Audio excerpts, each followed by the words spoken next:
Hello, my dear students. Hope everyone is doing well. In today's math session, we will be learning three very important properties of the triangle, which are like the perpendicular bisector theorem, the angle bisector theorem, and the property of inequalities of sides and the angles of the triangle. Now, let's see what exactly these properties are. Let's start with the perpendicular bisector theorem.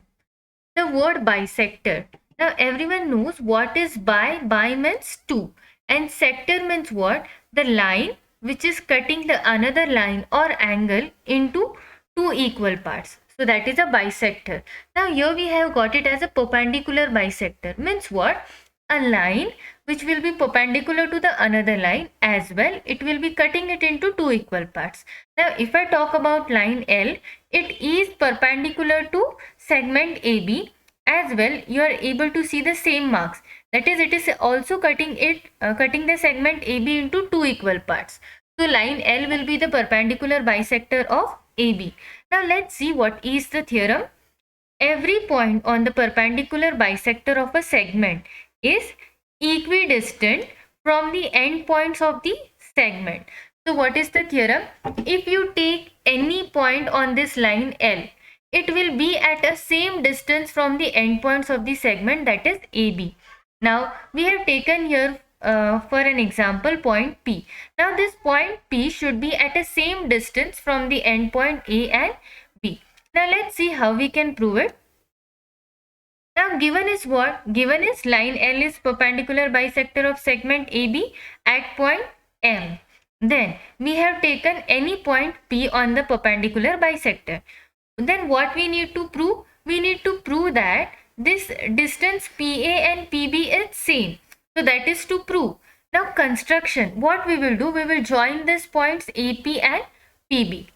Now let's start with the proof. Now children, here we are having two triangles PMA and PMB. Now in triangle PMA, segment PM is common in both the triangles. So we got segment PM congruent to PM, common side. Then angle PMA and angle PMB are congruent to each other, both are 90°.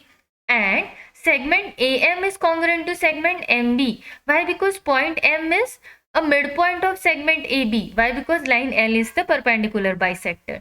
So what did we get? We got the two triangles congruent by SAS test. Okay, here it is. We got them congruent by SAS test. And we know that if two triangles are congruent, then the remaining parts are also congruent. So what we can say? Segment PA is congruent to segment PB. The reason is corresponding side of the congruent triangles.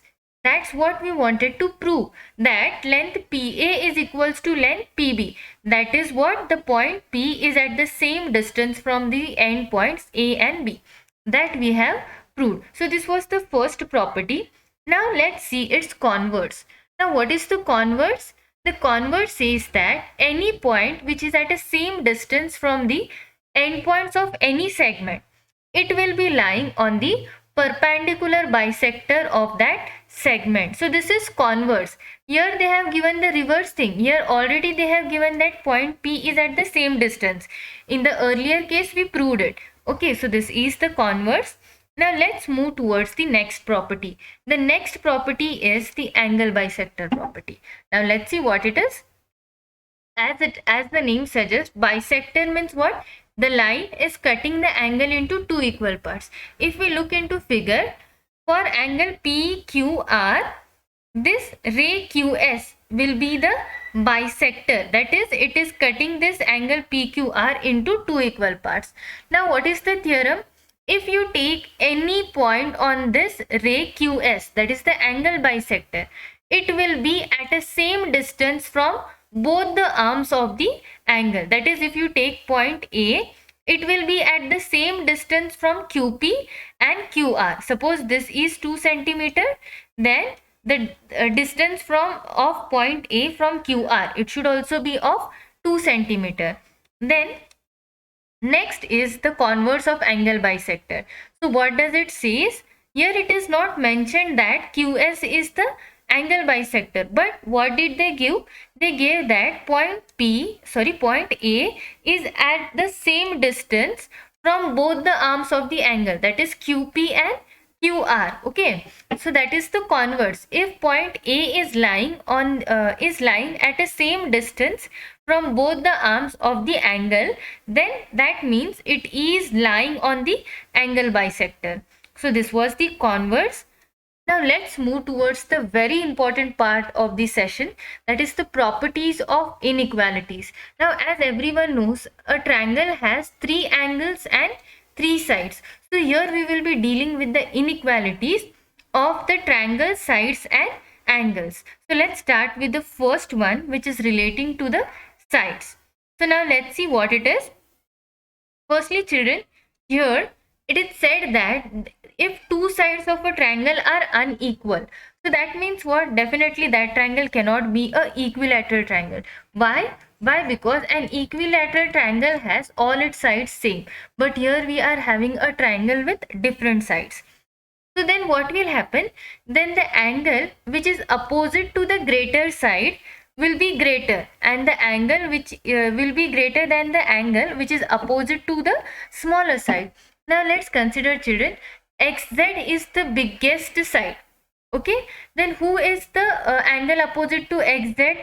It is Y. Okay, and let's consider XY to be the smaller side. Then who is the angle opposite to the smaller side? Z. So according to the theorem, angle Y should be always greater than angle Z. Now let's see how we can prove it. Now here we have, in triangle, XZ is greater than XY. Okay, so that means what? The angle who is opposite to XZ. Okay, this is the greater side. So angle opposite to the greater side is XYZ. What we have to prove? We have to prove that XYZ is greater than, who is the angle opposite to the smaller side? This is the smaller side. So angle opposite to it is XZY. This we have to prove. Now children, there comes the thing of construction. You have to take point P on XZ, and how this location of point P should be? It should be same as XY. That is, the distance XY and XP should be same. Now next we are going to join these points YP. Now children, let's start with the proof. We got a triangle XYP. Now in triangle XYP, XY and XP are same. So what does it mean? It means that it is an isosceles. It means that it is an isosceles triangle. Okay, so what I can write over here? Yes, I can show this base angles to be same, as it is a isosceles triangle. Therefore, XYP is same as XPY. After that, see children, now angle XPY, he is an exterior angle for the triangle PYZ. Everyone agrees it will be an exterior angle. And what is the property of exterior angle? This exterior angle, it will be equal to addition of the remote interior angles. Suppose, let's take the above two angles, you take it same, and let me take it as this I am taking as B and this I am taking as C, and for the same angles we will show them by A. Okay, as it is an isosceles triangle, base angles are going to be same. And what did we do next? We took the remote interior angles as B and C. So what will happen, see children, as per the exterior angle theorem, the exterior angle XPY, it will be equal to the addition of the remote interior angles B plus C. Okay, so as per that, what will we get? Angle XPY will always be greater than PZY, that is C. This angle A will always be greater than C. It has to be, children, greater than C. That is the exterior angle theorem. Why? Because A has been produced after addition of these two. Suppose angle A is 10, okay, then angle B is 20 and angle C will be what? 30. Definitely A is greater than C. That is what the exterior angle theorem is. Now, from 1, XYP and XPY are same. So instead of writing XPY, what did we do? We took XYP as it is. Okay, why? Because both are same. So instead of xpy, we wrote it here as xyp, and it is greater than pzy. We got this from equation 1. Now, from next further what we are doing, if we add this angles xyp, that is nothing but a, plus we are taking p y z, okay, that is b, a plus b we have taken. It has to be greater than p z y, which is c. Okay, so this is what we have to prove now. Now definitely this will be, if you add this two, that is xyp and pyz, it will be greater than pzy. What is the reason? The same thing, children. If a is greater than b, already we know that a is greater than b. Why? Why? Because a has been formed after the addition of b and c. So definitely a will be bigger. A and B, A is greater than B and C is greater than 0. Then A plus C should be always greater than B. Okay, let's take certain values. I am taking A as something 5, B as something as 4. Okay, and C we will take it as something which is greater than 0. We will take it as 2. Now what we want here, check whether A is greater than B. Yes, A is greater than B. 5 is greater than 4. Then C is greater than 0. Yes. Then let's check. If you take A plus C, what is A plus C? A plus C is 5 plus 2, 7. And what is B? B is 4.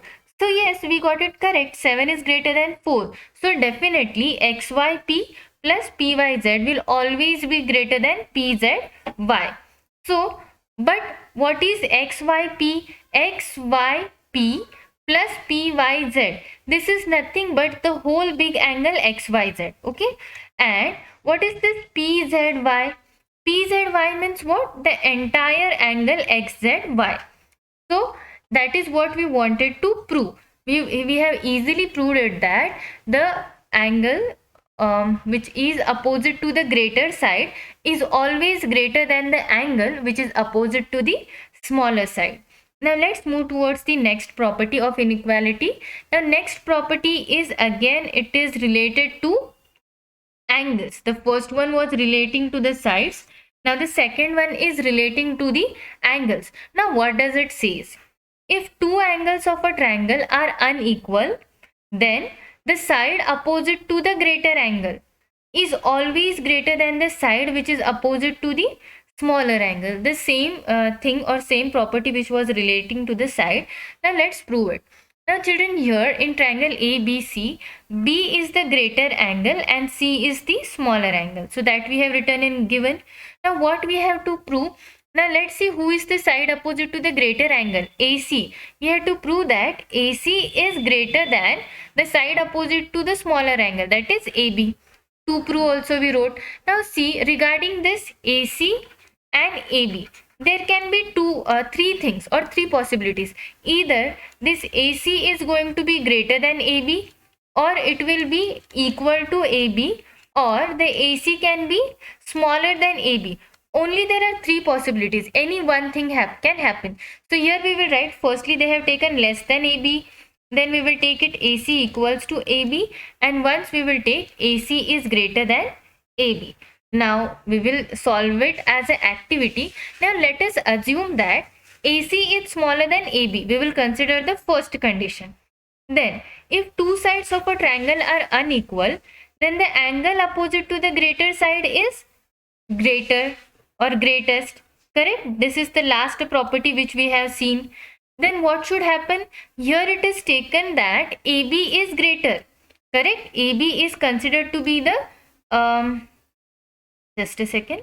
AB is considered to be the greater side as compared to AC. So angle which is opposite to AB, so that should be greater. But actually what is given in the question? That C is the smaller angle, but it is given that C is smaller. So this creates a contradiction. This is opposing to the given things.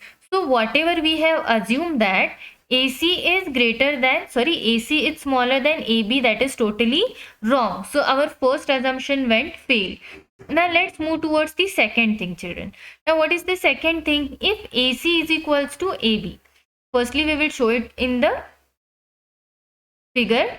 What it is being said that AC and AB are same. Okay, then what will happen? Then according to this isosceles triangle theorem, base angle should be same. This B and E, those two should be same.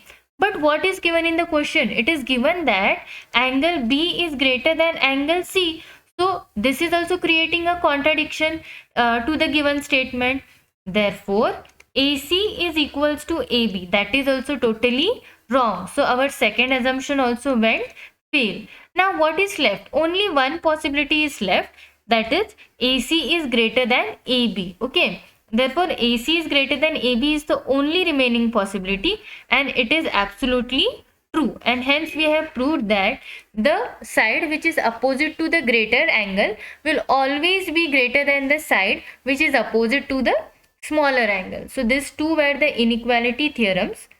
Now the last theorem of today's session, like the sum of any two sides of a triangle is always greater than the third side. Okay, so suppose if you are having any triangle, like let's take an example with 3, 4, 5. Now start adding two sides. Okay, if you add two sides, I am taking 3 plus 4. It should always be greater than the third side, 5. 3 plus 4 is 7, and 7 is always greater than 5. Then you add this to 3 plus 5 will be 8, and 8 is greater than the third side, 4. 4 plus 5 is 9. 9 is greater than 3. So these are the things, children. If you add two sides, its addition should always come greater than the third side. So this is the theorem. Now what is given? Nothing is given actually. You have to consider like any triangle ABC. Then what you have to prove? You have to prove that AB plus AC is going to be greater than BC. Then AB plus BC, see a triangle has three sides, AB, BC, then AC. So you have to replace. Once you will take AB plus BC is greater than AC. Then next what you can take is like, then you can take like, you have to change it. Then BC plus AC is greater than AB. So just you have to replace it. Okay. One by one, all the sides should come here. AB, BC, AC, like that. Then construction. You have to take any point D on the ray BA. You have to extend this ray BA outside, and you have to take a point D such that this AD will be equals to AC. Whatever the AC distance is there, same you have to keep here. Then now in triangle ACD, if you talk about ACD, it will become an isosceles triangle, children. Why? Why? Because AC and AD is same. So it will become a isosceles triangle, and that's why you will get the base angle same. ACD and ADC are going to be same. Isosceles triangles, base angles.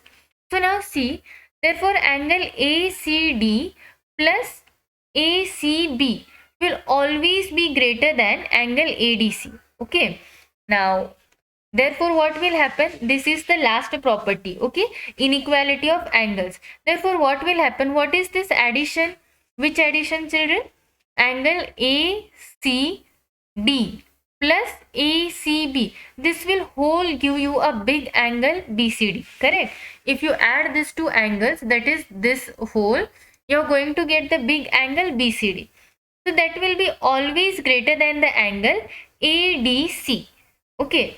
But therefore what will happen? Therefore side BD, that is what? This one. Side BD will be always greater than the side BC. It is visible also, and you can prove it also. Why? Because it is the side opposite to the greatest angle. Then if you take this BA plus AD, what will happen?